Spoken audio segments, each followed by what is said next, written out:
नमः महोदय। नमो नमः। ओम वक्रतुंड महाकाय सूर्यकोटिसमप्रभ निर्विघ्नं कुरु मे देव सर्वकार्येषु सर्वदा। ओम श्री महागणपतये नमः। ओम श्री गुरुभ्यो नमः। हरिः ओम। सदाशिवसमारम्भां शङ्कराचार्यमध्यमाम् अस्मदाचार्यपर्यन्तां वन्दे गुरुपरम्पराम्। अस्मद्गुरुभ्यो नमः। श्रुतिस्मृतिपुराणानाम् आलयं करुणालयं नमामि भगवत्पादं शङ्करं लोकशङ्करं। शङ्करं शङ्कराचार्यं केशवं बादरायणं सूत्रभाष्यकृतौ वन्दे भगवन्तौ पुनः पुनः। ईश्वरो गुरुरात्मेति मूर्तिभेदविभागिने व्योमवद्व्याप्तदेहाय दक्षिणामूर्तये नमः। ओम श्री मेधा दक्षिणामूर्ति स्वामिने नमः। ओम सहनाववतु सहनौ भुनक्तु सह वीर्यं करवावहै तेजस्विनावधीतमस्तु मा विद्विषावहै। ओम शांति शांति शांति। हरिः ओम श्री गुरुभ्यो नमः। हरिः ओम। ओम भद्रं कर्णेभिः शृणुयाम देवाः भद्रं पश्येमाक्षभिर्यजत्राः स्थिरैरङ्गैस्तुष्टुवागुंसस्तनूभिः यशेम देवहितं यदायुः।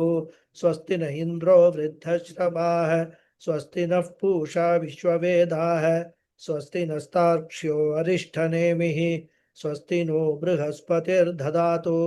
ओम शांति शांति शांति। हरि ओम श्री गुरुभ्यो नमः।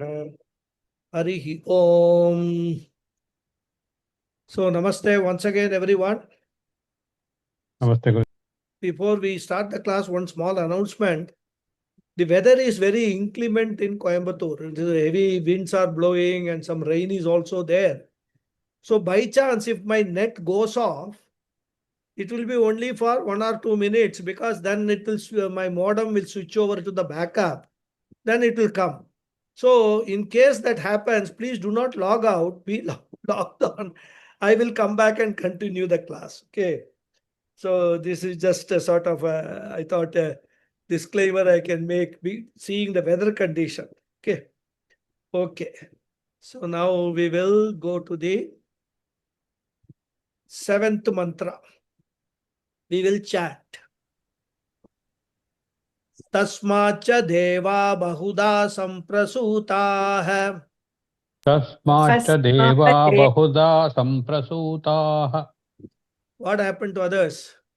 तस्माच्च देवा बहुधा संप्रसूताः तस्माच्च देवा बहुधा संप्रसूताः साध्या मनुष्या पशवो भजांसि साध्या मनुष्या पशवो वयांसि प्राणापानौ व्रीहियवौ तपश्च प्राणापानौ व्रीहियवौ तपश्च श्रद्धा सत्यं ब्रह्मचर्यं विधिश्च श्रद्धा सत्यं ब्रह्मचर्यं विधिश्च।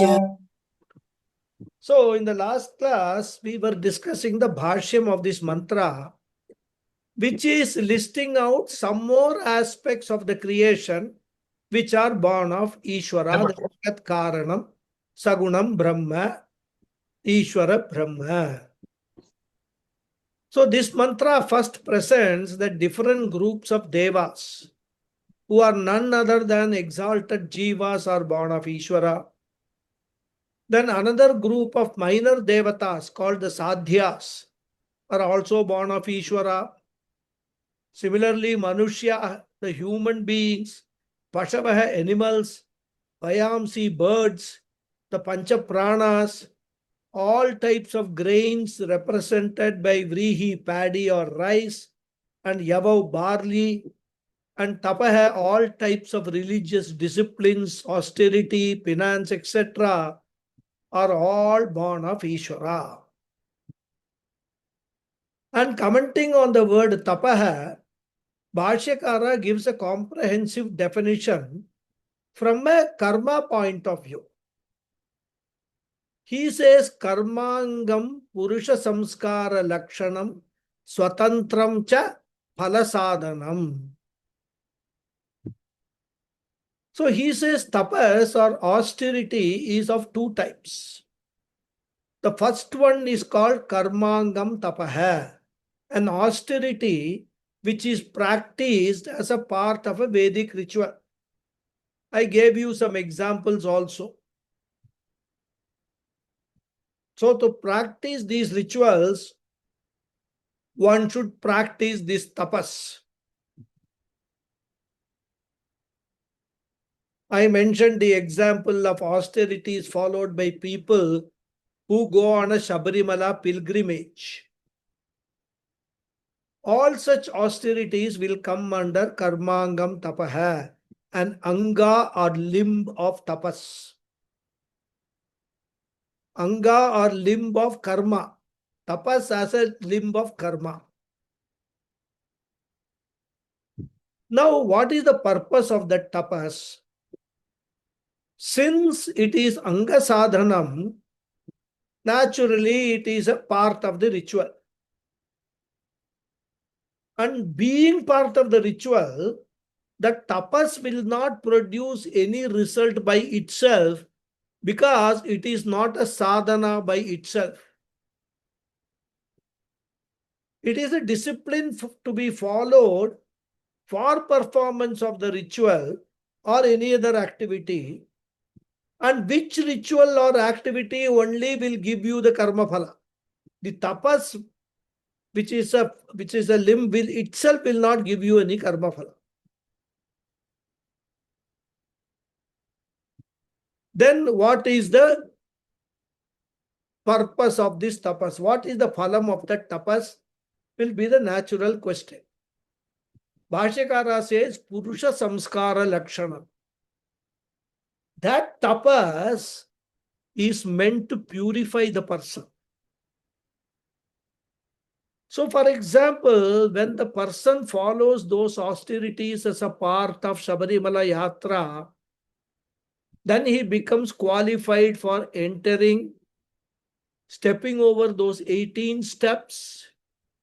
And as a qualified person, when he performs those rituals or that particular spiritual sadhana, the purpose of that sadhana is achieved.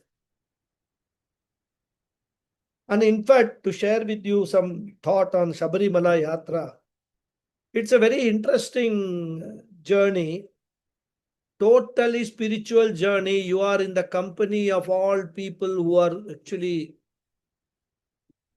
who have undertaken the tapas and are performing the journey on foot. There is a place called Pamba. From there, you have to climb, very steep climb to the temple. And when you cross that 18 steps and reach the Sanctum Sanctorum, what you see is a board there, Tattvamasi. Tattvamasi.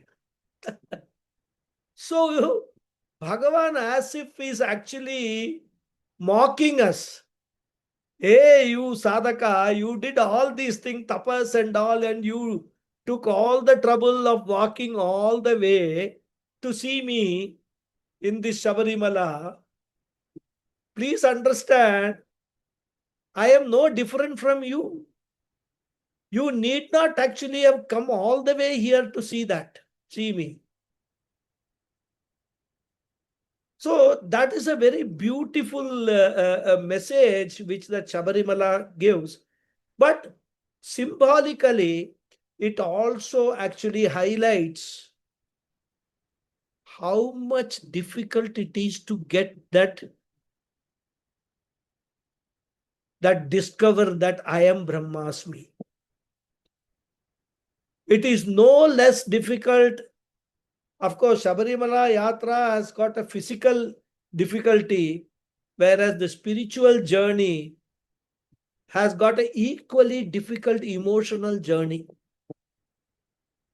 We have to actually cross through all those emotional obstacles, develop viveka, vairagya, sadhana chatushtaya sampatti as a whole. And then only we can even think of understanding what is Aham Brahmasmi, what is Tattvamasi, is discovering that Ishvara, that Bhagavan, that Brahman as our own self.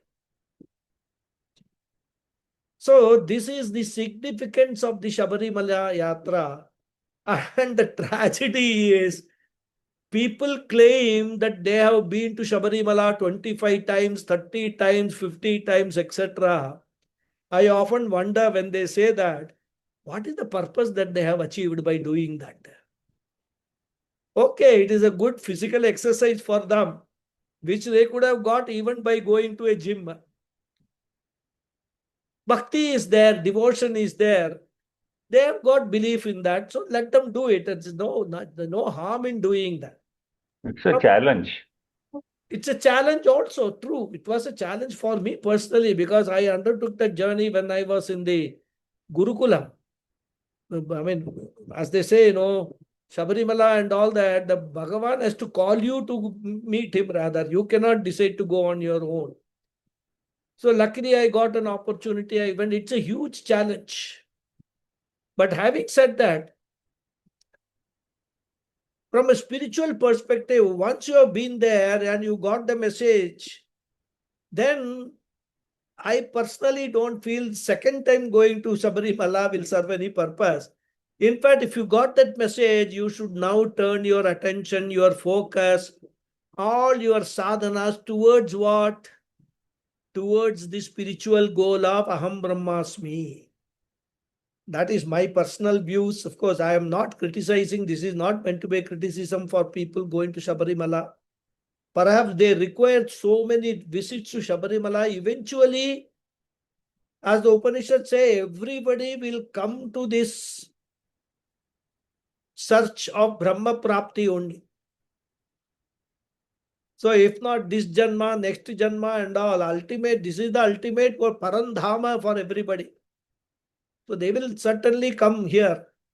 Before that, they have to fulfill, this is, as I say, I normally say, Eka Rupa Ishvara Bhakti is the road to Aneka Rupa Ishvara Bhakti and finally landing in Arupa Bhakti.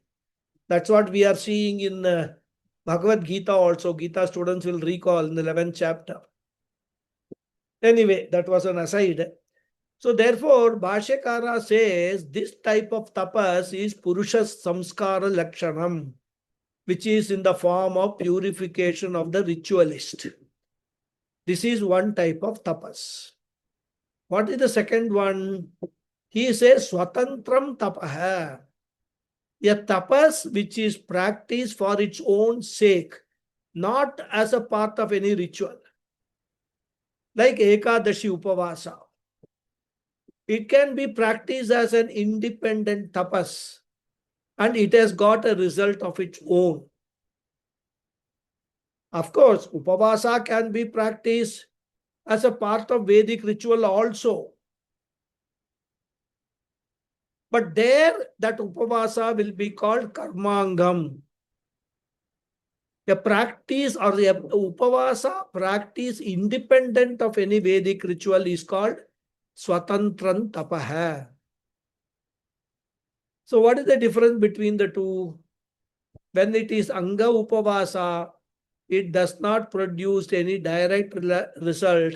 It only will make the original sadhana, the Angi sadhana, more productive.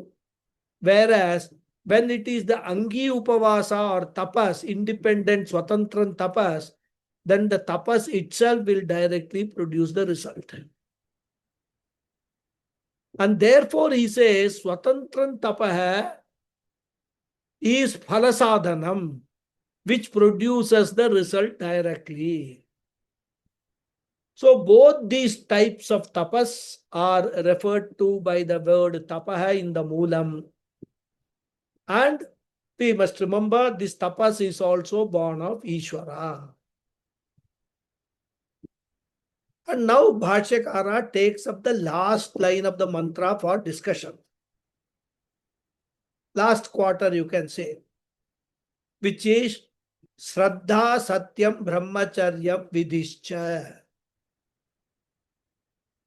Shraddha he explains as Yat Purvakaha Sarva Purushartha Sadhana Prayogaha Chitta Prasadaha Astikya Buddhihi. As we have already seen when discussing the word meanings of the mantra, Shraddha means Astikya Buddhihi. Buddhihi here means bhavana or attitude. Astikya means validity. Asti iti astikya, I told you also. So the attitude of validity of Veda as an independent source of knowledge. Asti iti matihi yasya saha astikya. So, Shastram pramanamasti iti matihi yasya purushasya sa purushaha astikya. I hope you all understand simple Sanskrit. I am trying to promote Sanskrit through these classes a little bit, which is what Swami Paramatmananda also does.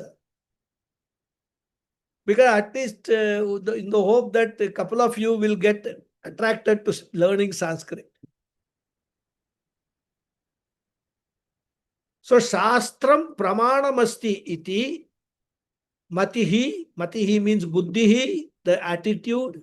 Yasya, of whom. Purushasya, of that person. Saha purushaha, that person is called astikya. So, it is called pramanya buddhi in the validity of the Vedas. What does it mean? I think we have discussed the validity of pramanams, the sources of knowledge, during the introductory talks on this Upanishad. There I had said that normally when we refer to the sources of knowledge, we talk about 5 jnanendriyas. Chakshuhu, the eyes, Shrotra, the ears, Grana, the nose, Twak, the skin, and Jihva, the tongue. And one of the important features that we discussed about these sources of knowledge was that each source is an independent source which gives us knowledge about its own area of operation only. That means what knowledge the eyes give, the ears cannot give. And therefore, the knowledge given by the eyes cannot be corroborated by the knowledge given by any other source. And that is why we say each source is independent. Similarly, when we look upon Veda as an independent, valid source of knowledge, which means Vedic teaching cannot be corroborated by any other pramanam, any other means of knowledge. And also, Vedic teaching cannot be negated by other pramanams because the field of Veda is inaccessible to other pramanams. Because these days there is a tendency amongst people that we will accept the Vedas only if they are scientifically proved. They don't understand that Vedas are independent pramanam, science is an independent pramana. There are methodologies within science which can be used to corroborate the findings of what the scientific findings are. There are methodologies within the Vedas, like Nyaya Shastra, etc., logic, etc., which are used to find out the validity of what Vedas are saying. So within the area of its own subject matter, they are all independent sources of knowledge. One source of knowledge cannot corroborate the other source of knowledge. We cannot go to Vedas and ask the Vedas whether they can prove what the scientific discoveries are. Even though some of the scientific discoveries are already mentioned in the Vedas. But that does not mean that science is corroborating the Vedas or Vedas are corroborating the science. That doesn't mean that. So these are all aspects about the Vedas that we have very clear understanding about. So anywhere you get into any argument with anybody, saying that, the Vedas are not scientific, etc., they cannot be scientifically proved, etc., don't entertain that argument at all. You just say, yes, very good, you are right. To the other person who is trying to argue, drag you into a conversation, never-ending conversation. So you have to be very careful when you are actually, and that is why, Acharyas, our Guru's advice, don't discuss Vedas or Vedanta, Upanishads, etc., with people who are not prepared for it. They will not understand anything and they only have got a cynical attitude towards many of these things, and they will go on criticizing. Let them criticize. By their criticism, nothing happens to us. So this understanding about the Pramanya Buddhi, Veda as an independent Pramanam, and the understanding based Bhavana is called Shraddha, Astikya Buddhihi. And if this attitude is there, what will be the state of the mind? Chitta Prasadaha, he says. Chitta Prasadaha means tranquility of the mind. Prashanta Chitta. When Shraddha is there, the mind will be tranquil because I won't doubt whether my rituals will be beneficial or not. If that trust is not there, during the performance of the rituals, there will be a doubt. And most of the times, we always have got a doubt regarding the qualification of the available priest. Because of his behavior creates doubt also. Isn't it? And that is why many people have lost the Shraddha in Shraddham. The word Shraddham is itself from the word Shraddha. Because there is no scientific proof that when you are performing the Shraddham, the oblations actually reach your ancestors or pleasing the ancestors. You can't prove it scientifically. You call some priests and some brahmanas, give them food, invoke your forefathers in one of the brahmanas. In another brahmana, you invoke the Bhagavan Ishvara Rupam. All that you do and give them, home cooked food. And because there is a doubt in these days with the behavior of many of the priests, many people start doubting whether these people are actually qualified, etc.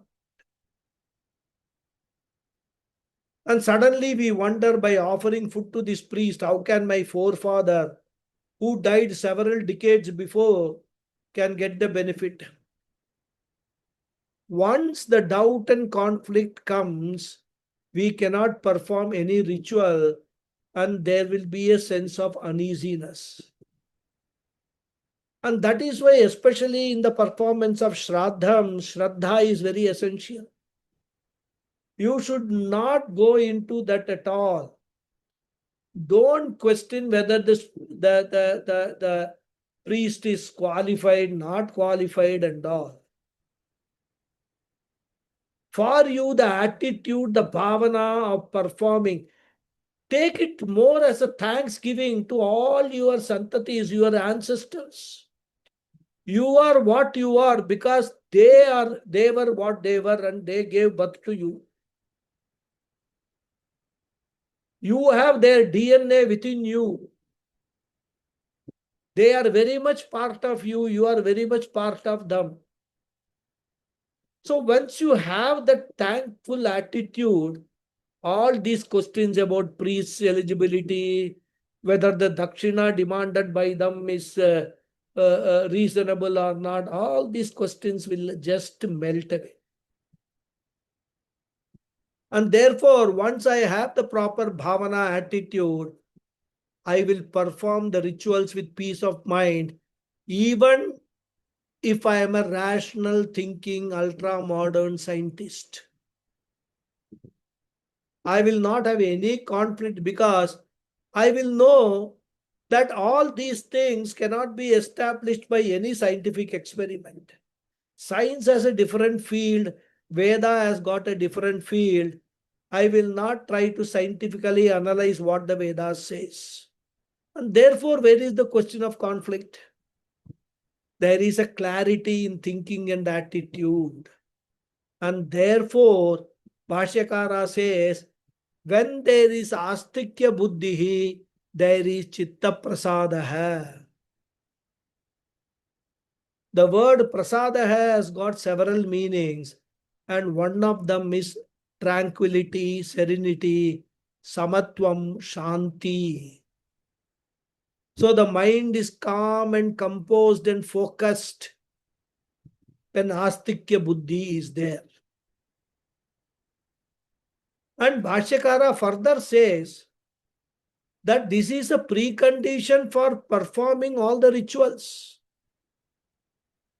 Shraddha is a precondition, a prerequisite, a compulsory necessity for performing all the Vedic rituals. Without Shraddha, one should not perform. And if it is performed without Shraddha, it will come under tamasic karma. And Bhagavan Krishna says in the 17th chapter of the Gita, Ashraddhaya hutam dattam tapastaptam kritam chayat asadityuchyate partha nacha tat pretya no hiya. He says a karma done or oblation offered without Shraddha is called asat karma. Asat iti uchyate. Asat karma means tamasam karma.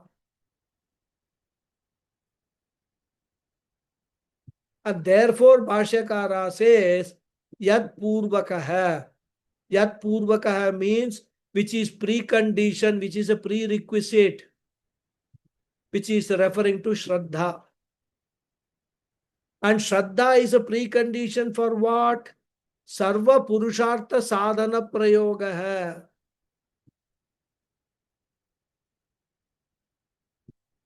Prayogaha means Anushtanam, performance of sadhana, all Vedic sadhanas.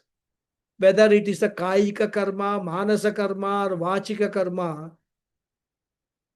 which are all Sarva Purushartha Sadhanani, the means for attaining all the four Purusharthas, Dharma, Artha, Kama, and Moksha Purusharthas.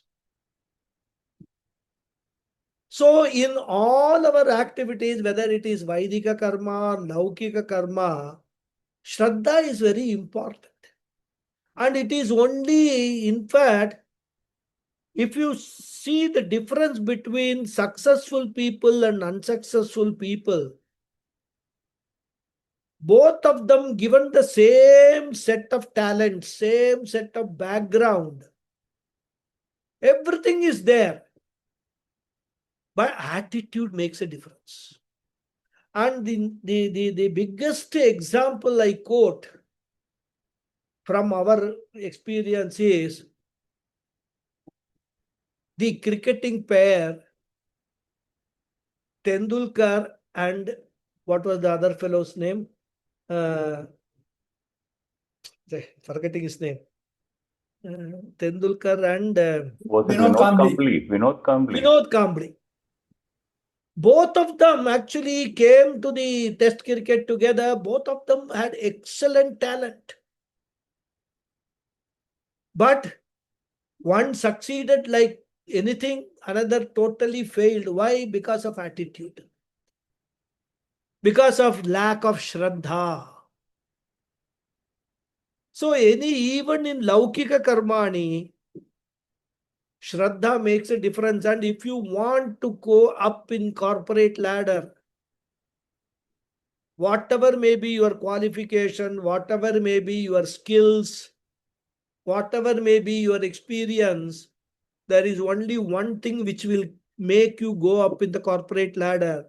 You can reach the topmost position because of the attitude towards work, attitude towards the establishment you are working for, attitude towards your colleagues, attitude towards your bosses, attitude towards your subordinates. All these attitude is the most important thing. I have seen this, experience this. So sarva purushartha sadhanani. So he says sarva purushartha sadhana prayogasya purvakaha is shraddha. So Bhashyakara gives three definitions for shraddha. First definition is astikya buddhihi.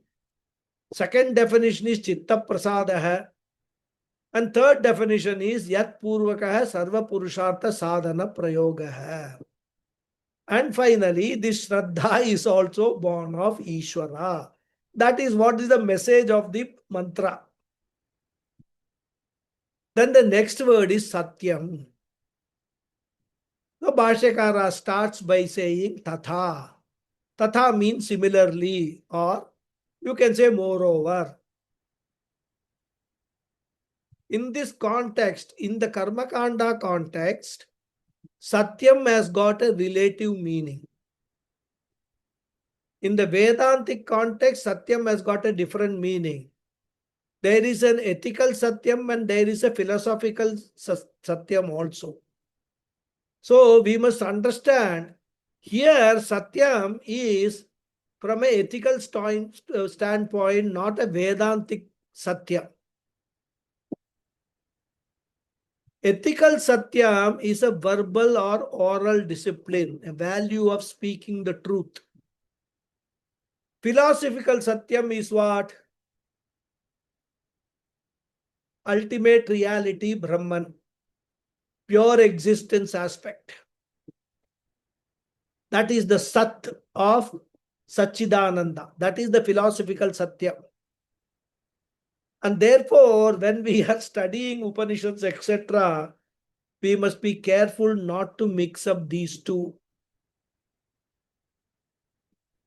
Bhashyakara in some other context defines the value of speaking truth as yatha drishtya, yatha smritasya cha atmana bhavasya para buddhihi shankarantau tata eva ucharya mana vak satyam iti uchyate.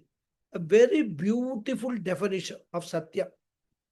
In fact, if you actually imbibe this definition, you will know what Satyam is. And you will not loosely talk that I am telling, I am speaking Satyam only and all. You will not loosely say. So he says, yes, yatha drishta, as it is seen, yatha shrutva, as it has been heard. Our atmana bhava means one's own experience.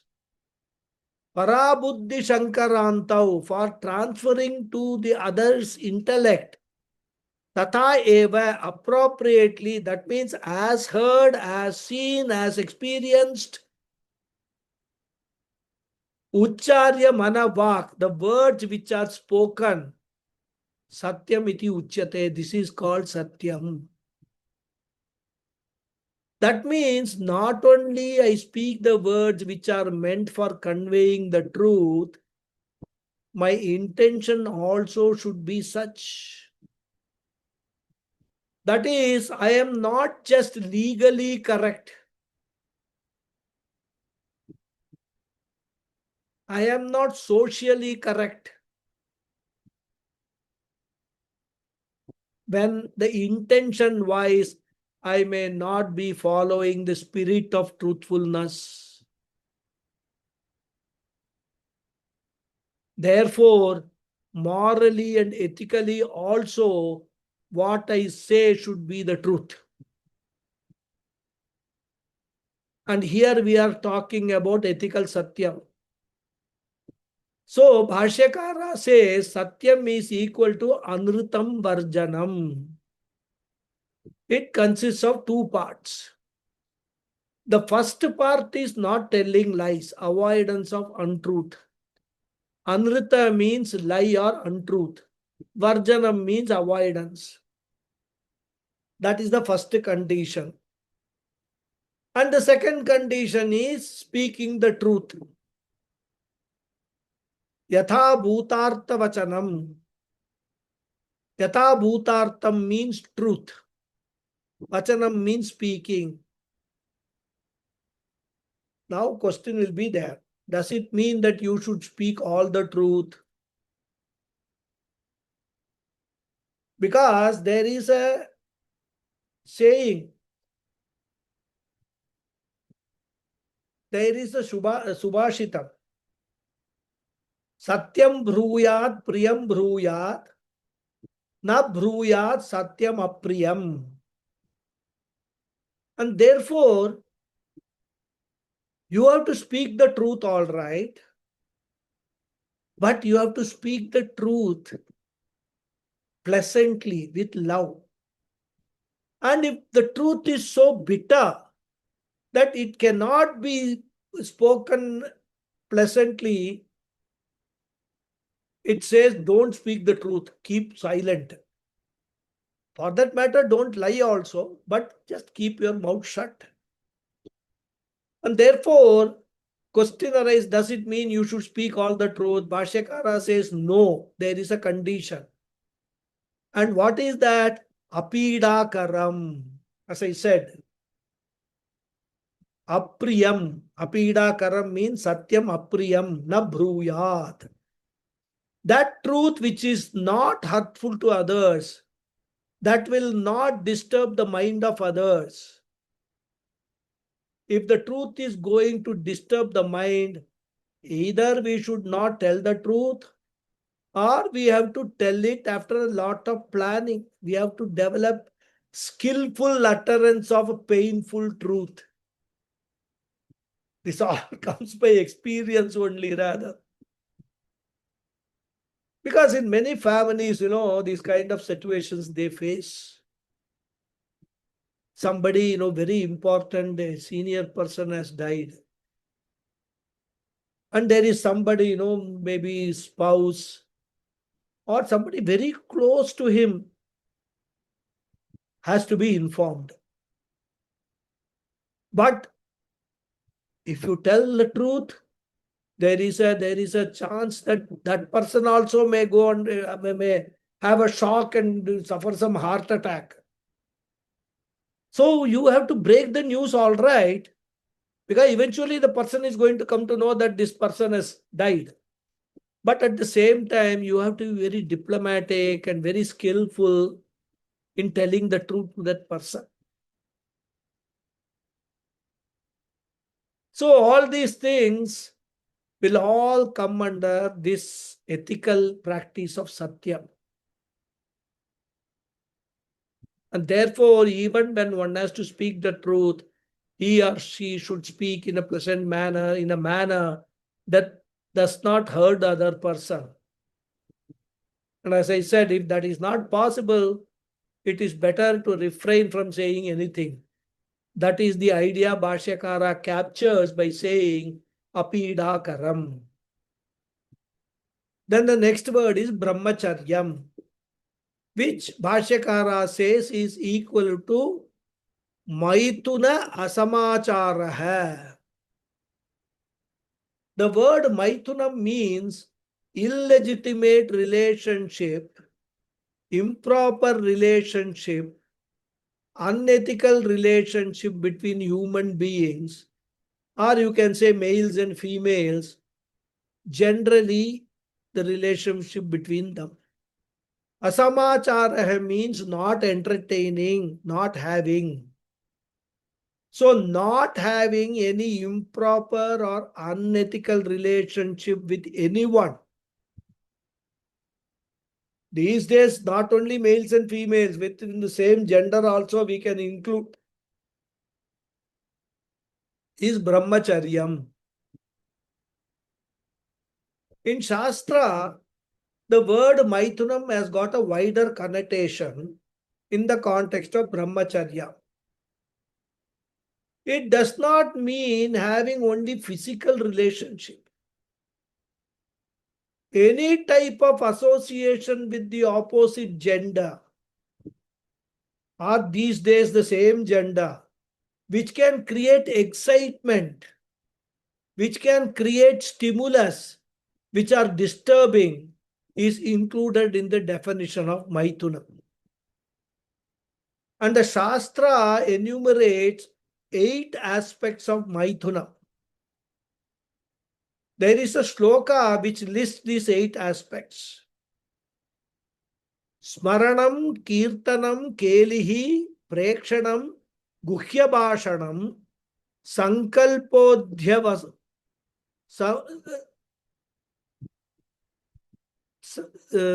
Sankalpa Adi Avasayascha, Kriya Nishpatti Revacha.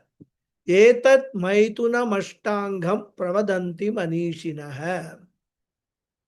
Smaranam, thinking about the opposite gender with an immoral attitude, unethical relationship. Kirtanam, praising a member of opposite gender with a view to attract. Kelihi, indulging in playing with that opposite gender with an ignoble intention. Prekshanam, viewing lewd and vulgar material. Guhyabhashanam, engaging in secret chats with the opposite gender, or for that matter, anyone relating to such an unethical relationship. Sankalpaha, fantasizing about such activities. Adhyavasayaha, planning, conspiring to engage in such activities. And lastly, Kriya Nishpatihi, indulging physically in the immoral or unethical act. All these aspects are included in the definition of Maithuna. And all these things are totally to be avoided. And such an abstinence is called brahmacharya. So normally, the word brahmacharya, of course, this is not the brahmacharyam which is referred to when a person, gets initiated into Vedas. That is also a brahmacharya. But that is brahmacharyam as an activity.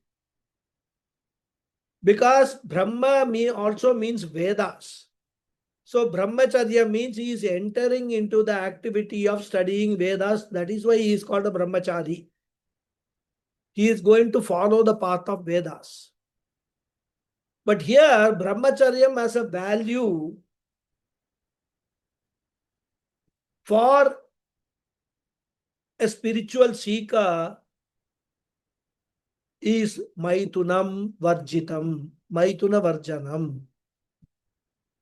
So totally, all these 8 aspects have to be avoided. And the sadhaka has to follow brahmacharyam strictly. And let me tell you, it is not very easy. So that is brahmacharya. Then the last word is vidhi. Bhashyakara says it means iti kartavyata, the methodology or know-how. The best translation is know-how. So the method of performing every ritual is called a vidhi. Then all these things will have to be connected with the verb samprasuta hai, which we have seen in the first line. So all these are born out of Brahman, Maya Sahitam Brahman. As we have already seen, the methodology for performance of the rituals and also values presented in this mantra are contained in the Vedas and other scriptures. And those scriptures are also born of Saguna Ishvara. Therefore, through the scriptures, Ishvara has given the methodology for performance of the rituals and also all the values like Brahmacharyam, Tapaha, Satyam, etc. With this, the commentary on the seventh mantra is over. Now we will go to the eighth mantra of this section. Mantra 2.1.8 or mantra 30 of the Upanishad. And for this mantra, Bhashyakara does not give any Sangati, because the same idea of creation is continuing. So this mantra deals with another aspect of the creation. It is talking about Indriya Srishti, which is also born of Ishvara. So we will chant the mantra. All of you can unmute. Sapta prana pravadhanti tasmat. सप्त प्राणाः प्राणाः भवन्ति तस्मात् तस्मात् Saptarchishah samida sapta homah. सप्तार्चिषः सप्तार्चिषः समिधः सप्तहोमाः Sapta ime loka yeshu charanti. सप्त इमे लोकेषु चरन्ति Prana guhashaya nihita sapta sapta. प्राणागुहाशया निहिता सप्त सप्त So first I will give you the Padacheda, which is very simple. And then we will discuss the gist of the mantra before we go to the Bhashya. Padacheda is Sapta Pranaha Pravadanti Tasmat Sapta Archishaha Samidaha Sapta Homaha Sapta Ime Lokaha Yeshu Charanti Pranaha Guhashaya Nihitaha Sapta Sapta. Now you will note one speciality of this mantra, and that is everything is talked about here in 7 count. All sapta, sapta, sapta is what this mantra is saying. In fact, this number 7 is a very significant number from the standpoint of our scriptures representing spiritual and cosmic concepts. And the cosmic significance of this number can be understood by observing certain phenomena. For example, Saptavarna, the rainbow has got 7 colors. Saptadvipa, there are 7 continents. Sapta Samudra has 7 oceans. Sapta Swara has 7 musical notes. Sapta Aha has 7 days of the week. From a spiritual point of view, also Yoga Shastra talks about Sapta Chakra has 7 chakras. Sapta Rishaya has 7 rishis. In marriages also we have got Saptapadi. Then Sapta Nadya have talked about in the scriptures, 7 holy rivers. Sapta Loka has 7 worlds up and Sapta Patala has 7 worlds down. Sapta Dhatava has 7 vital elements in the human body. So we can go on counting this 7, which is a very, very important cosmic phenomenon. All are Sapta Sapta. And here this mantra adds to this list from the standpoint of creation. So now gist of the mantra. Here the factors related to the sense perception are talked about as being born of Ishvara. And it is described in a very poetic manner. It is said here that the 7 sense organs And these 7 sense organs are seated in their respective golakas. And in these sense organs, there are flames of Chidabhasa, the reflected consciousness. And every perception of any sense organ is compared to an oblation, a homa.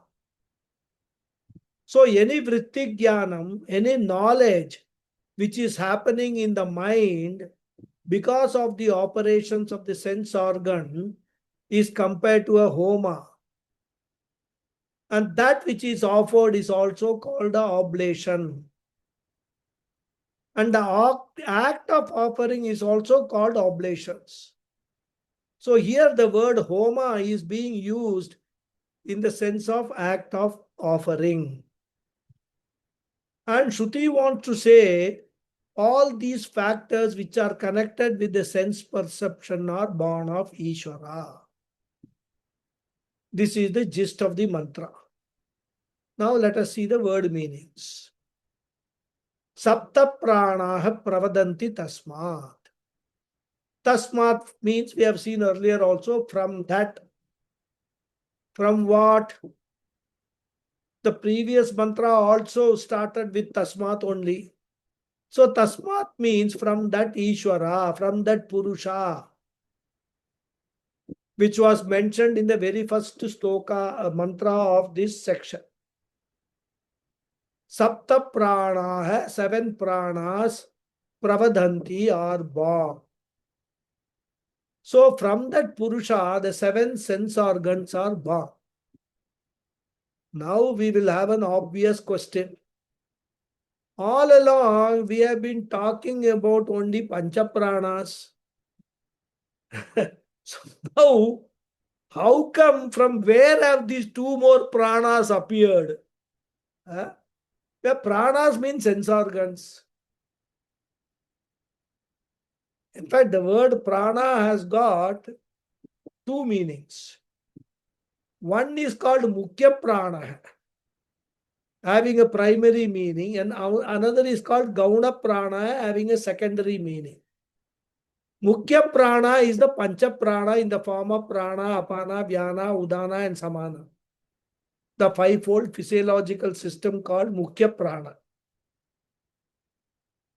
Then the Gauna Prana is the secondary one, referring to all the sense organs, and they are also called pranas, because they are all functioning only because of the blessing of the prana.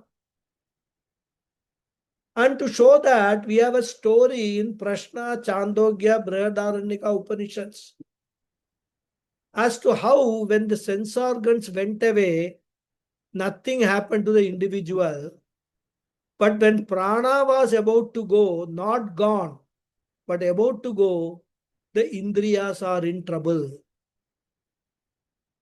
And therefore only indriyas got the name secondary pranas. I hope you understand the difference between the organs and indriyas. Indriyas are faculties and organs are the golakas. For example, we say we are seeing with our eyes. Our eyes is an inanimate object.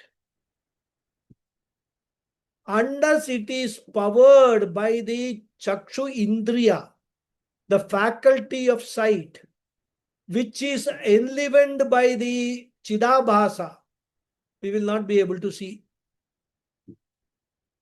Merely having this eyes does not mean you will be capable of seeing. That is why many people who are physically, who are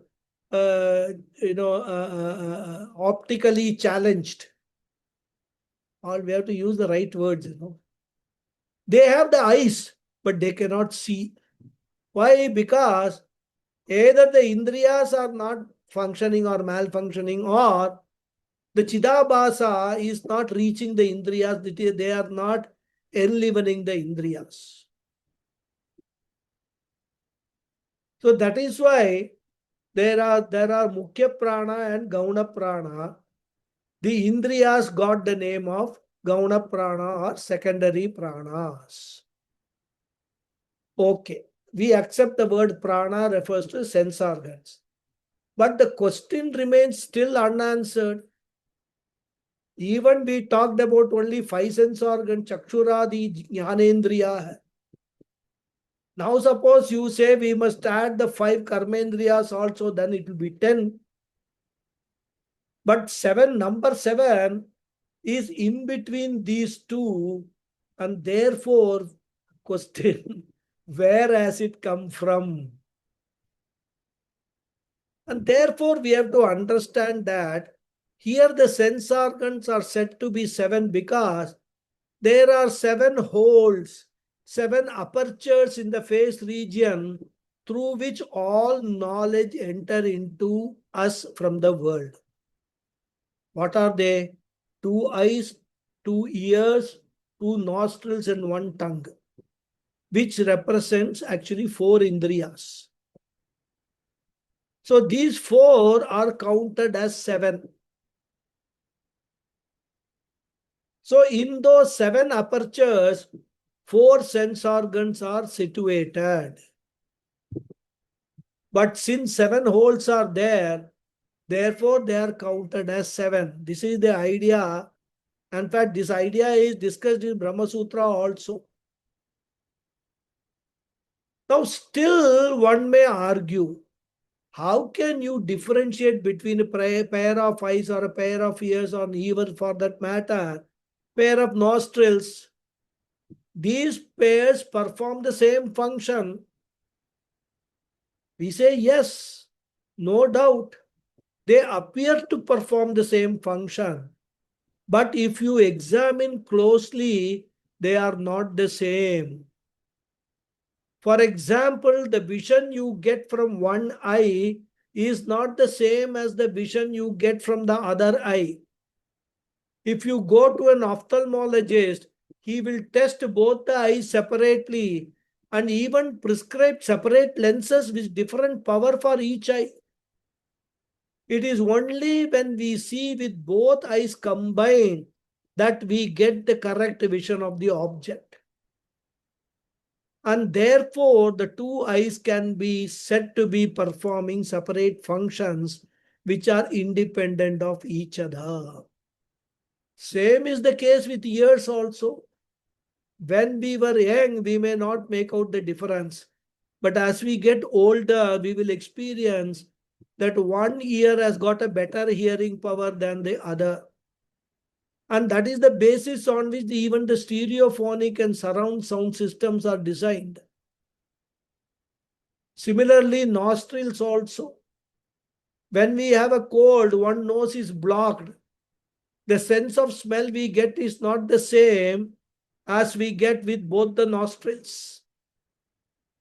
Therefore, even though in general terms, we can say that the pair of sense organs are performing the same function, there is a subtle difference in the performance of each of them.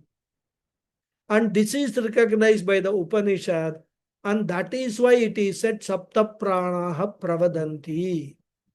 The 7 sense organs are born from that Purusha. And Puja Swamiji, as usual, he will always add. He will say that Shruti is not interested in telling you the exact number. Don't get lost in these details. As a mumukshu, what is important to you is the message of the mantra. What Shruti is interested in telling is that all of them are born of Ishvara. That is what is more important. That is what matters. In fact, we find a similar description of 7 pranas in Taittiriya Samhita also. So it is not just Mundakopanishad talks about Sapta pranas. Then Sapta Archishaha. Archishaha means flame. If you recall, we have seen the names of the 7 flames which were compared to the tongues of Agni in the mantra starting from Kali, Karali, etc. Mantra 1.2.4. So 7 flames were talked about. they are also born of Ishvara. And here the 7 flames are compared to Chidabhasa Chaitanyam, which illumines the respective objects of each of the 7 pranas or 7 sense organs. The flames of consciousness, which are coming out of the 7 sense organs, ready to perceive the world. So, Sapta Archishaha. Then the word Samidaha is there. We have to read it as Sapta Samidaha, 7-fold fuels. We will discuss this in the next class. Okay. Om Purnamadav Purnamidam Purnat Purnamudachyate Purnasya Purnamadhaya Purnameva Vasishyate. Om Shanti Shanti Shanti. Harihi Om Shri Gurubhyo Namaha. Harihi Om. Dhanyavadaha. Thank you all very much. ಧನ್ಯವಾದ ಧನ್ಯವಾದ ಸ್ವಾಮಿ. Hari Om Guruji. ಧನ್ಯವಾದ Namaskaram. Hari Om. Hari Om. Namaskaram. Hari Om. Namaskaram. Thank you, Guruji. Hari Om. Hari Om. you. Thank you. Hari Om. Thank you very much, Guruji. Pranam. Pranam.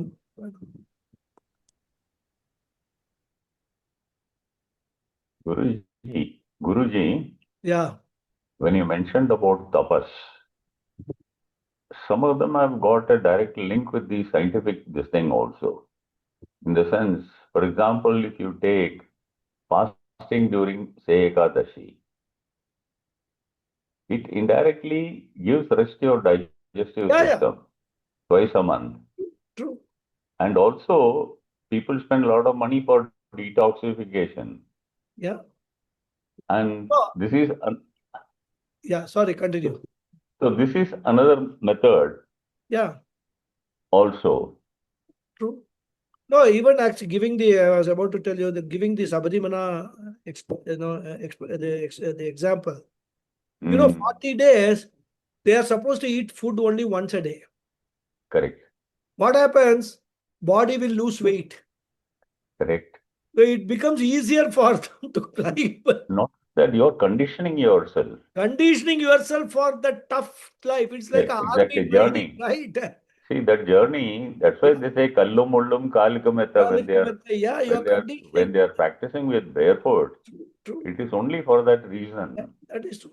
So what we have to understand, it has got certain benefits, even when you look at it from a rational point of view.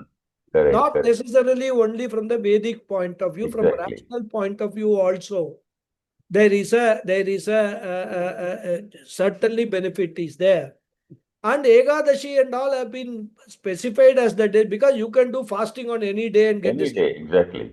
But Ekadashi is specified because if you are spiritually oriented, then Exactly. devote that one particular day once in 15 days in Bhagavan's Yes, Smriti of Bhagavan, do chanting all the slokas and things like that. exactly. Devote that one day to Bhagavan, and everything else, food and other thoughts are all secondary. That is the purpose for which, it is the whole scriptures is about developing bhakti, one form of bhakti. As Krishna says, 4 forms of bhakti start from Artha Bhakti and end in Yani Bhakti. That is the spiritual journey rather. Correct. So that is what, the bhakti is what has to be reinforced again and again and again. And we have to, as you say, condition the body for travel in the spiritual journey also accordingly. Because the worst obstacles in spiritual journey is what? Falling sick because of the wrong things you eat or wrong times Correct. you eat. And neither you will be able to attend the classes nor study the scriptures and all. So for that also, like the pilgrimage, Sabarimala pilgrimage, we have to condition our body, our mind, etc. and be focused, that Shraddha should be there. So that is all. It's an all-encompassing kind of a thing. If we understand that, lead our life accordingly, we have the best life amongst Absolutely. 140 crore of people. We can be proud we have got the best life.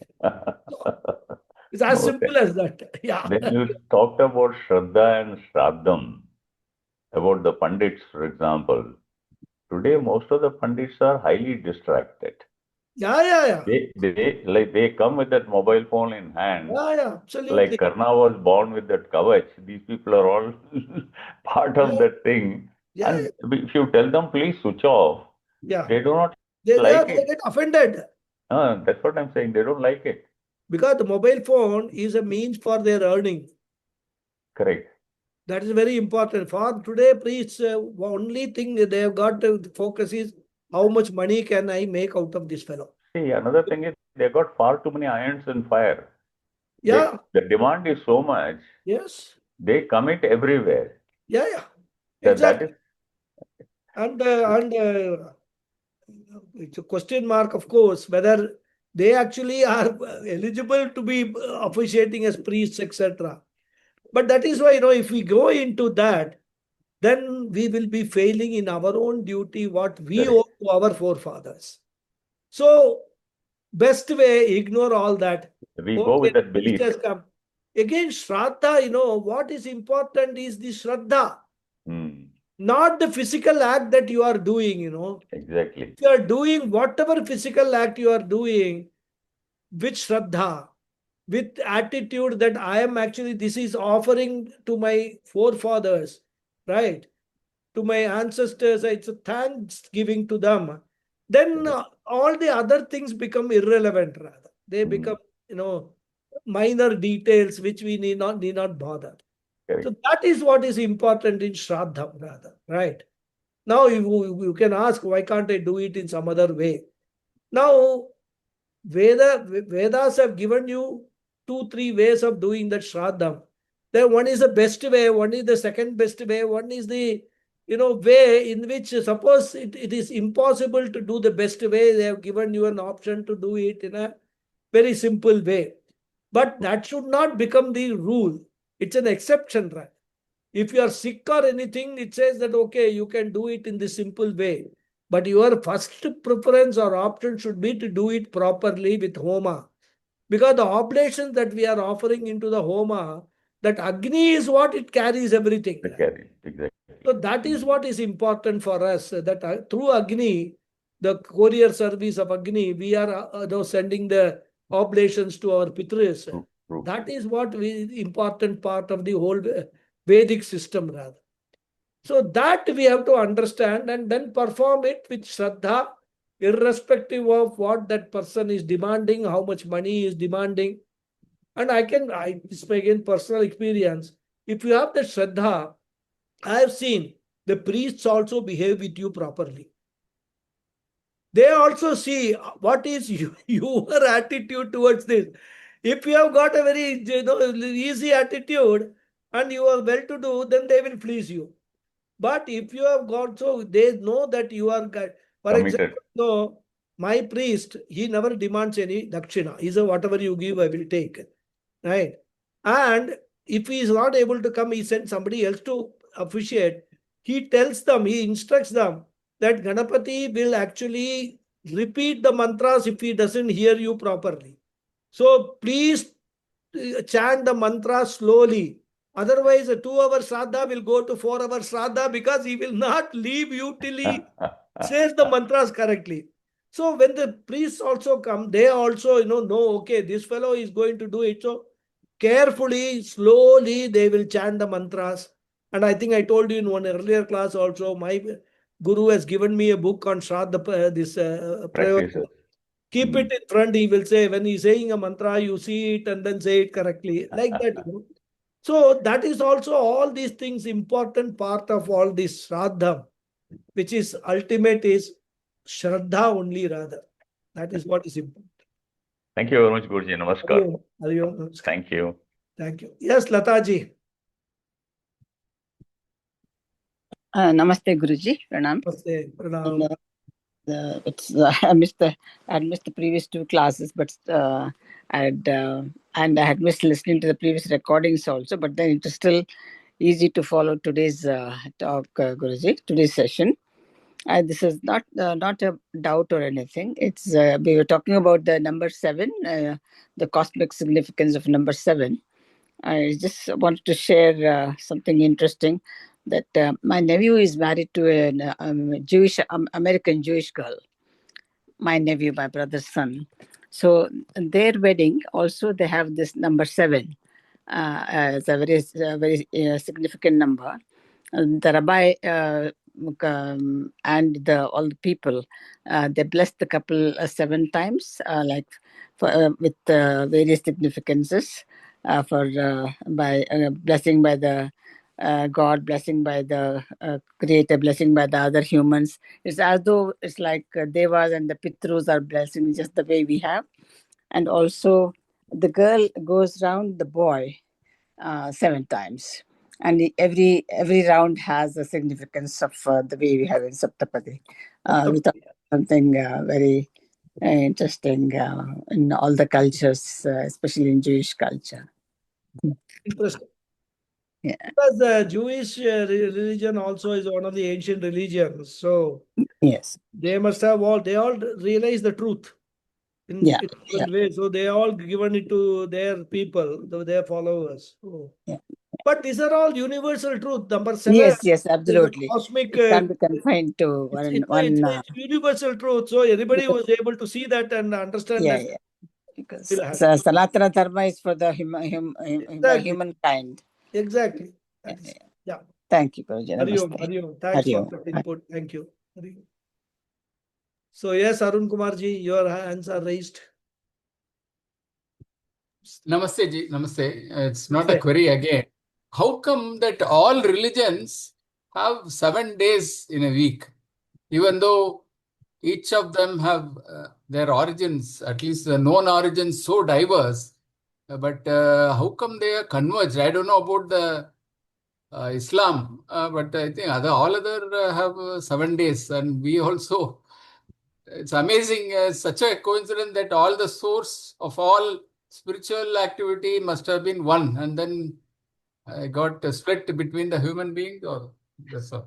Because that is why we call it Sanatana Dharma. The very first, whenever it appeared, nobody knows when it appeared. All other religions have come much later than Sanatana Dharma.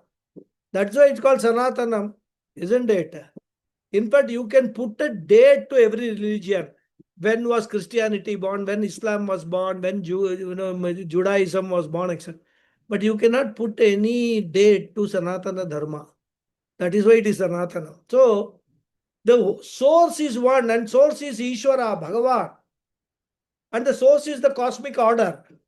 Right? So 7 is a number which is a cosmic universal truth. We can go into the research into what 7 means from a total cosmic point of view. Today we saw a few examples only. But there should be and must be other significance for the number 7 from a total cosmic point of view. And each of the religion probably picked up few of those concepts and then they have presented it there. So number 7, 108, there are certain numbers, cosmically very relevant numbers. So 7 days in a week also is actually must be. If we go into that, we will know the answer. We will find the answer. Why 7 days a week? Like that. Yeah. Thank you, Guruji. Thank you. Hariom. Thank you. So I think no more hands have gone up. We can close the session. Okay. Thank you all very much. See you next class. Hariom. Thank you, Guruji.